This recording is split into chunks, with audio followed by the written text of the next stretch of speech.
Hello नमस्कार दोस्तों, मैं आपका तहे दिल से स्वागत करता हूं। आशा करता हूं कि आप सभी अच्छे होंगे। मैं इस वीडियो में सीआरपीएफ हेड कांस्टेबल एएसआई स्टूडेंटों के लिए मैथ के मोस्ट इंपोर्टेंट क्वेश्चन डिस्कस करने वाला हूं। आपके एग्जाम में 25 क्वेश्चन पूछे जाएंगे। सभी क्वेश्चन इंपोर्टेंट हैं, तो वीडियो को एंड तक देखिएगा। चलिए स्टार्ट करते हैं। पहला क्वेश्चन है, वार्षिक वेतन मिलने पर, यहाँ पर बोला वार्षिक वेतन वृद्धि मिलने पर नीरा का वेतन 45,000 से बढ़कर 48,150 रुपये हो गया। प्रतिशत वृद्धि ज्ञात कीजिए। तो यहाँ पे कितने से कितना बढ़कर हो गया है? 45,000 से 48,150। कितना इंक्रीज हुआ? 3150। अब ये कितने पे इंक्रीज हुआ है? 45,000 पे। तो 45,000 कर लेंगे नीचे। उसके बाद यहाँ पे 100 से मल्टीप्लाई कर लेंगे परसेंटेज में निकालने के लिए। 0 से 0 कैंसिल कर लेंगे तीनों को ऊपर से। तो यहाँ 45 से 315 को डिवाइड करेंगे तो 7% आएगा। 7% उसका वेतन इंक्रीज हो गया पहले से। तो तीसरा ऑप्शन इसका राइट आंसर है। आशा करता हूँ आपको समझ में आया होगा। नेक्स्ट क्वेश्चन देख लेते हैं। दूसरा क्वेश्चन है, किसी पहिए को 44 किलोमीटर की दूरी तय करने में 1000 चक्कर लगाना पड़ता है, तो पहिए की त्रिज्या ज्ञात कीजिए। इंपॉर्टेंट क्वेश्चन आपकी परीक्षा की दृष्टि से, ध्यान रखिएगा। तो इसका फॉर्मूला होता है 2 pi R N equal to D. तो डी क्या दे रखी है? 44 किलोमीटर। तो 44 किलोमीटर यहाँ पर लिख लेंगे। उसके बाद दो का यहाँ पर 2 इंटू पाई का मान क्या है? 22/7 कर लेंगे। उसके बाद यहाँ पर आर का मान हमें निकालना है। एन की वैल्यू देख के 1000 चक्कर, ठीक है, 1000 आर का मान निकालना है। तो आर यहाँ पर मल्टीप्लाई कर लेंगे, ठीक है। अब यहाँ से इसे पूरा काटेंगे तो 22 से 2 बार कट जाएगा। 2 से ये 2 कैंसिल, और यहाँ पे सभी यहाँ पे जो 44 किलोमीटर है इसे 1000 में, मतलब 1000 से मल्टीप्लाई कर लेंगे मीटर में बदलने के लिए। तो मीटर में बदलने के लिए 1000 से 1000 जी कैंसिल हो जाएगा इधर से, ठीक है। तो कितना आ जाएगा? आर का मान 7 आ जाएगा। तो आप इसे सॉल्व करेंगे तो 7 आ जाएगा। मैं स्क्रीन पे सॉल्व नहीं कर पा रहा हूँ, लेकिन आपको तरीका बता दिया है। फोर्थ ऑप्शन इसका राइट आंसर होगा। बहुत ही सिंपल क्वेश्चन है, ठीक है। नेक्स्ट क्वेश्चन देख लेते हैं। तीसरा क्वेश्चन है, ए और बी एक कार्य को क्रमशः 30 दिन और 40 दिन में पूरा कर सकते हैं। उन्होंने एक साथ कार्य करना शुरू किया। कुछ दिनों के बाद ए ने कार्य छोड़ दिया। बी ने शेष कार्य को 5 दिनों में पूर्ण किया। ए ने कितने दिनों बाद कार्य छोड़ दिया। बहुत ही इंपॉर्टेंट क्वेश्चन है। आप इसे एग्जाम में स्किप करके चले जाते हैं बहुत से स्टूडेंट, लेकिन आज के बाद कभी भी स्किप नहीं करेंगे इस टाइप के क्वेश्चन को। बहुत ही सिंपल क्वेश्चन होते हैं। तो चलिए देख लेते हैं। ए कर रहा है 30 दिनों में और बी कर रहा है 40 दिनों में, ठीक है। तो अलग अलग इनकी दोनों की एफिशिएंसी निकाल लेंगे। टोटल कार्य कितना आ गया? इन दोनों का एलसीएम ले लेंगे तो टोटल कार्य निकल आएगा 120 आ गया एलसीएम, ठीक है। अब यहाँ पे अलग अलग एफिशिएंसी ले लेंगे। नहीं, 30 से डिवाइड करेंगे 120 को, 3 चक 12। 40 से डिवाइड करेंगे 120 को, तो 4 तिया 12, ठीक है। तो अलग अलग एफिशिएंसी आ गई। एक की आ गई 4 एफिशिएंसी, बी 3 की एफिशिएंसी से कार्य करेगा। अब बोला है बी ने 5 दिनों में पूर्ण किया शेष कार्य को, जो मतलब ये छोड़ के चला गया था। तो बी ने शेष कार्य को 5 दिनों में किया। तो बी कर रहा है 3 की एफिशिएंसी से। तो मल्टीप्लाई कर लेंगे 5 से। तो 5 × 15 कार्य कर चुका। शेष कार्य 15 करना पड़ा उसे जब ये चला गया कार्य को छोड़कर। तो मतलब टोटल कार्य वो कितने दिन मतलब दोनों ने किया था? दोनों ने मतलब 120 में से 15 घटाएंगे तो 105। 105 कार्य दोनों ने किया था मिलकर। लेकिन यहाँ दोनों की एफिशिएंसी कितनी है? 4 और 3 7। तो 7 की एफिशिएंसी थे 105। अब मैं आपको आगे बताता हूँ। 105 कार्य 7 की एफिशिएंसी से दोनों ने किया था। तो 7 से 15 7 105। तो मतलब 15 दिन तक कार्य किया था ए और बी ने मिलकर। तो वो इसी चीज़ को पूछा है, ए ने कितने दिनों के बाद कार्य छोड़ दिया था। तो मतलब 15 दिनों के बाद कार्य छोड़ा होगा। तो इसका राइट आंसर है 15 दिन, ठीक है। आपको समझ में आया होगा। बहुत ही सिंपल तरीका है। पहला ऑप्शन इसका राइट आंसर हो जाता है। चौथा क्वेश्चन है, निम्न में से कौन सी एकल छूट 10%, 15% और 20% की 3 क्रमिक छूटों के बराबर होगी। तो इस टाइप के क्वेश्चन को कभी भी स्किप मत कीजिएगा। बहुत ही सिंपल क्वेश्चन होते हैं। चलिए इसे सॉल्व करते हैं। जैसे कि यहाँ पर 100 पे निकालते हैं इसे, ठीक है। 100 पे निकालेंगे तो यहाँ पर 10% की वैल्यू क्या होती है? फ्रैक्शन वैल्यू होती है इसकी 1/10। तो मतलब छूट दे रहे हैं तो 1 की 10 पे 1 की छूट दे रहे हैं तो 9 की बेचेंगे उसे अपन 10, ठीक है। अब उसके बाद 15 की फ्रैक्शन वैल्यू क्या होती है? 3/3 कितना होगा? 3/20, ठीक है। 3/20 होगी 15 की वैल्यू। 15% की फ्रैक्शन वैल्यू निकालेंगे आप, बटे 100 करेंगे तो 5 × 15 और 5 × 20, ठीक है। तो 3/20 आएगा। 3/20 मतलब 20 पे 3 की छूट, ठीक है। तो 20 पे 3 की छूट का मतलब समझ रहे हैं? 17/20। तो कितना आएगा? 17/20 आएगा। तो आगे कर लेते हैं। 17/20 आ जाएगा। अब फिर मल्टीप्लाई करेंगे। यहाँ पर 20% की छूट दे रहा है। तो यहाँ पर 20 की मतलब 20% की छूट का मतलब 4/5। आप फ्रैक्शन वैल्यू निकाल लेंगे इसकी। अब इसे आप सोल्व करेंगे ना, 0 से 0 कैंसिल, तो यहाँ पे 2 0 कैंसिल हो जाएंगे। उसके बाद यहाँ पे क्या हो जाएगा? 2 से ये 2 कैंसिल हो जाएगा और यहाँ पे कितना आ जाएगा 7 दूनी 34 और 9 करेंगे आप इसे मल्टीप्लाई करेंगे तो आपके पास निकल के आएगी वैल्यू, आपके पास वैल्यू निकल के आएगी 62, सॉरी यहाँ पे 62 नहीं आएगी, 61.8, ठीक है 61.2 आएगी, ठीक है। इसके इतने के समथिंग आएगी। अब इसे 100 में से माइनस कर लेना तो ये कल छूट निकल के आएगी 68.88। तो ये इसका राइट आंसर 4th ऑप्शन होगा। इस तरह आप सॉल्व कर सकते हैं, बहुत ही सिंपल है। नेक्स्ट क्वेश्चन देख लेते हैं। 5वां क्वेश्चन है। आपका टाइम कम है इसलिए मैं आपको फास्ट मोड में बता रहा हूँ और स्क्रीन पर लिखने में दिक्कत हो रही है, नहीं तो आपको बहुत ही अच्छे से तरीके से समझा सकता था। एक आदमी ने 48 रुपये में 12 के भाव पर कुछ खिलौने खरीदे और 48 रुपये में 8 के भाव पर उन्होंने बेच दिया। उसका प्रतिशत लाभ या हानि ज्ञात कीजिए। तो बहुत ही सिंपल है, कैसे करेंगे आप इसे, मतलब 48 रुपये में 12 के भाव से, तो मतलब 12 से डिवाइड करेंगे 48 को, तो मतलब कितना आ जाएगा 12 तक 48, मतलब 4 खरीद पाया, ठीक है। 4 खिलौने उसने खरीदे 48 के भाव, मतलब 48 रुपये में 12 के भाव से। अब उसके बाद उसने बेचे कितने, 48 रुपये में 8 के भाव से बेच दिए।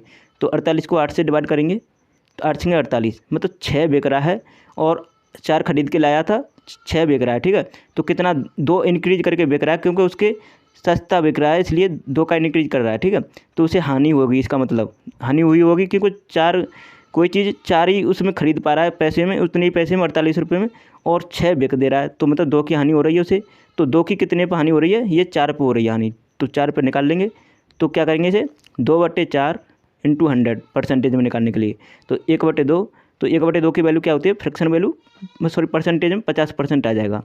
तो इसका करेक्ट आंसर क्या होगा, फर्स्ट ऑप्शन इसका राइट आंसर होगा। आशा करता हूँ आपको समझ में आया होगा। नेक्स्ट क्वेश्चन देख लेते हैं। 6वां क्वेश्चन है। रामू ने एक बैंक से 20,000 रुपये की राशि का ऋण लिया। 5 वर्ष बाद उसने इसे चुकाने के लिए बैंक को 25,000 रुपये का भुगतान किया। वार्षिक ब्याज की दर ज्ञात कीजिए। दर पूछिए आपको, तो इसे कैसे करेंगे, सिंपल ही है। जैसे यहाँ पे 20,000 से 5 वर्षों में 25,000 हो रहा है, तो मतलब कितना इंक्रीज हो रहा है 5,000 रुपये, और ये कितने वर्षों में हो रहा है 5 वर्षों में, तो 5 से डिवाइड कर देंगे। तो 1 वर्ष का कितना आ गया 1,000 रुपये, प्रत्येक वर्ष इंक्रीज हो जाए, ये सिंपल इंटरेस्ट है, ठीक है। तो 1,000 रुपये प्रत्येक वर्ष वो इंक्रीज हो रहा है, और ये कितने पे हो रहा है 20,000 रुपये। तो 20,000 रुपये नीचे से डिवाइड कर देंगे क्योंकि मूलधन है वो, तो 20,000 से डिवाइड कर देंगे। अब उसके बाद फ्रैक्शन में परसेंटेज में निकालने के लिए 100 से मल्टीप्लाई कर लेते हैं। तो 0 से 0 कैंसिल कर देंगे यहाँ पे, तो 3 0 कैंसिल हो गए यहाँ पे। ये ऊपर कितनी 3 और 2 5 5, यहाँ पे 3 4 0 कैंसिल हो गई, एक भी 0 बची, ठीक है। तो 2 5 10, तो 5% आ गया, ठीक है। तो इसकी रेट कितनी आ गई 5%। आशा करता हूँ आपको समझ में आया होगा। 4th ऑप्शन इसका करेक्ट आंसर है। नेक्स्ट क्वेश्चन देख लेते हैं, बहुत ही सिंपल क्वेश्चन है। 7वां क्वेश्चन बताना है इसका।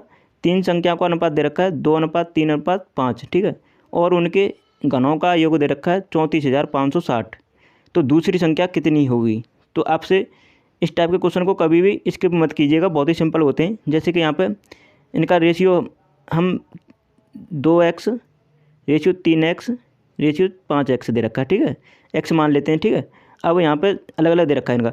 अब इनका बोला है कि उनके घनों का योग 34,560 है। तो यहाँ पे हम इनका क्यू करेंगे, इसका 2 का क्यू करेंगे तो 8 क्यू आ जाएगा, 8x क्यू। उसके बाद फिर हम जोड़ते जाएंगे क्योंकि उनके योग का पूछा है। तो 3 का क्यू करेंगे तो कितना होगा 27 क्यू, 27x क्यू, ठीक है। उसके बाद हम 5 का क्यू करेंगे तो 125x क्यू। अब ये तीनों को जोड़ देंगे, 8 और 27 को कितना होता है 35 क्यू, 35 और 125, 35 और 125 कितना है 160x क्यू, 160x क्यू की वैल्यू दे रखी है 34,560। अब इसे आप सॉल्व करेंगे, तो आप इसे सॉल्व करेंगे तो x की क्यू इक्वल टू आ जाएगा 216, ठीक है। x क्यू इक्वल टू आ गया 216। अब x इक्वल टू निकालेंगे तो 216 कितने का क्यू होता है 6 का, तो 6 आ जाएगा, x की वैल्यू आ गई 6। अब हमें पूछा दूसरी, ये मतलब ये वाली वैल्यू पूछी है, तो हमने क्या माना था ratio 2x, ratio 3x, ratio 5x, ठीक है, इस तरह ही तो माना था हमने। तो यहाँ पर हमें पूछा है कि इस वाली वैल्यू को पूछा है 3x की वैल्यू को, ठीक है। तो 3x की मतलब x का वैल्यू रख देंगे वहाँ पे, तो 3 6 18 हो जाएगा। तो इसका करेक्ट आंसर क्या आ गया 18। 4th ऑप्शन इसका राइट आंसर है। आशा करता हूँ आपको समझ में आया होगा। नेक्स्ट क्वेश्चन देख लेते हैं। अगर आपने अभी तक हमारी वीडियो लाइक नहीं की है तो प्लीज़ वीडियो को लाइक कर देना। 8वां क्वेश्चन है।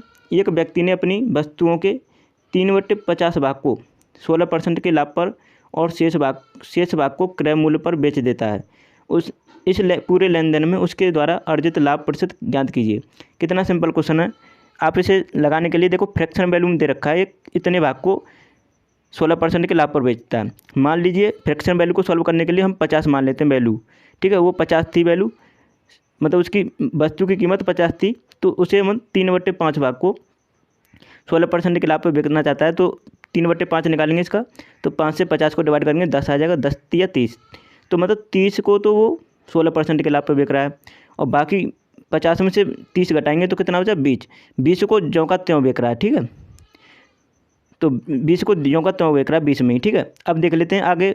तो यहाँ पे हम 30 को 16% के लाभ पे बेचना चाह रहे हैं, तो 16 की फ्रैक्शन वैल्यू क्या होती है 16/100, तो करेंगे तो 4 तक 16, 4 से 25, मतलब 25 को चीज़ को 29 में, 25 की चीज़ पे एक का मतलब 4 का लाभ लेना चाह रहा है, तो 29 की बेचेगा 25 पे, ठीक है।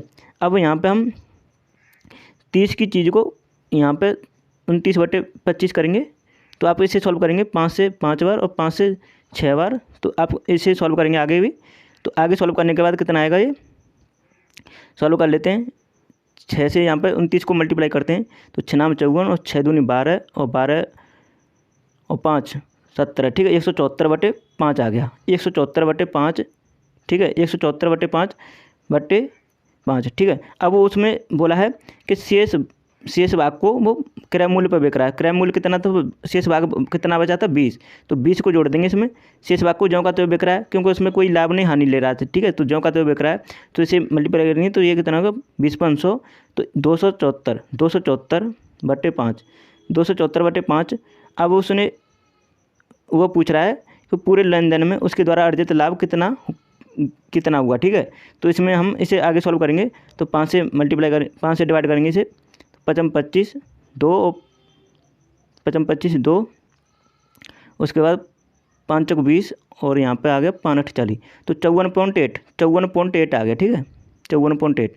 अब उसने पूछा अर्जित लाभ ज्ञात कीजिए, तो हमने कितना माना था 50 माना था, 50 का हम 3/5 ही तो लिया था, टोटल वैल्यू 50 मानी थी।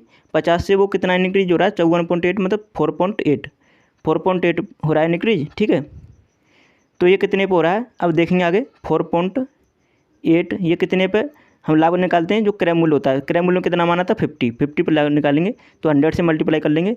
इसे आगे सॉल्व करेंगे, 2 से 2 बार कट जाए, तो ये आ गया 9.6 में, मतलब उसका लाभ हुआ प्रॉफिट। तीसरा ऑप्शन इसका राइट आंसर। आशा करता हूँ आपको समझ में आया होगा।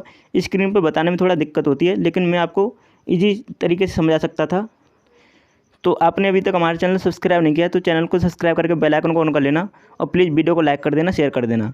मैं आपके लिए बहुत ही कम समय में ज़्यादा से ज़्यादा क्वेश्चन प्रोवाइड करने की कोशिश कर रहा हूँ, क्योंकि आपका एग्ज़ाम अच्छा चला जाए, मेरी यही कामना है। और आप हमें सपोर्ट करेंगे, प्लीज़ आप सपोर्ट कीजिएगा, क्योंकि आप अगर हम छोटी सी हेल्प करते हैं हमारी, तो मैं आपको दुगनी हेल्प करने की कोशिश करूँगा। तो आप प्लीज़ हमें सपोर्ट कीजिएगा। और आपने हमारी सभी वीडियो नहीं देखी हैं, तो इन सभी वीडियो को एग्ज़ाम से पहले देख लीजिएगा, क्योंकि आपके एग्ज़ाम के लिए हेल्पफुल है। मात्र 8 से 9 मिनट की वीडियो हैं, सभी 8 से 9 मिनट की वीडियो की रेंज में सभी वीडियो हैं, और 25 क्वेश्चन सभी वीडियो में मिलेंगे आपको। तो कम समय में ज़्यादा से ज़्यादा क्वेश्चन आपको सिलेबस के अकॉर्डिंग रिवाइज करने को मिलेंगे। सभी वीडियो को एग्ज़ाम से पहले देख के जाना, जिनका एग्ज़ाम अभी तक नहीं हुआ है। तो चलिए वीडियो को यहीं समाप्त करते हैं। Thanks for watching my video.